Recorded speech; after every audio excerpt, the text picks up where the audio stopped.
తెలుగు సినిమాల్లో second half కంటే first half better అన్న భావన ప్రేక్షకుల్లో విమర్శకుల్లో బాగా ప్రాచుర్యం పొందింది. చాలా సినిమాల్లో మొదటి భాగం ఉత్కంఠంగా ఎనర్జీగా సాగిపోతే రెండో భాగం అంత కదలిక లేకుండా స్లోగా నిరాశపరిచేలా ఉంటుందని అనిపిస్తుంది. కానీ ఇది నిజమా? నిజంగా తెలుగు సినిమాల సెకండ్ హాఫ్ ఫస్ట్ హాఫ్ ను మించలేదా? ఆలోచిద్దాం. సెకండ్ హాఫ్ స్ట్రాంగ్ గా ఉండటం ఎందుకు కష్టం? సినిమా పూర్తిగా ఆసక్తికరంగా కొనసాగడం చాలా కష్టం. కథ, పాత్రలు, ఎమోషన్స్ అన్నింటినీ బ్యాలెన్స్ చేయాలి. ప్రేక్షకుల ఎక్స్పెక్టేషన్స్ మొదటి భాగం తర్వాత ఎక్కువ అవుతుంది. దాన్ని నిలబెట్టడం దర్శకులకు పెద్ద ఛాలెంజ్. కొన్ని సినిమాలు రన్ టైం ఎక్కువ కావడం, అవసరం ఉన్న లేని ట్రాకులు రావడం వల్ల కూడా నెమ్మదించి నిస్సత్తువుగా మారిపోతాయి. విఫలమైన సినిమాలు RRR, అర్జున్ రెడ్డి. RRR మొదటి భాగం పవర్ఫుల్ గా సాగిన క్లైమాక్స్ లోని యాక్షన్ సెంటిమెంట్ మిక్స్ అందరికీ నచ్చలేదు. Arjun Reddy first half intense గా ఉంటే second half slow and dramatic గా మారింది. బాగా కుదిరిన సినిమాలు బాహుబలి, పుష్ప. బాహుబలి రెండో భాగం కథను టేక్ ఆఫ్ చేయడమే కాదు, క్లైమాక్స్ ను మరింత ఎమోషనల్ గా పవర్ఫుల్ గా మలిచారు. పుష్ప సెకండ్ హాఫ్ లో Allu Arjun character transformation, climax ఒకే స్థాయిలో నిలబెట్టాయి. Second half super hit.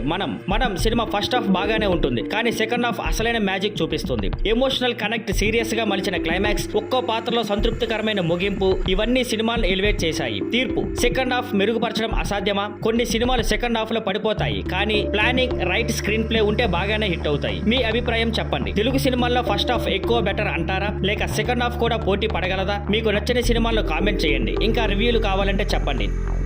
Thank you for watching. Please like, share and subscribe.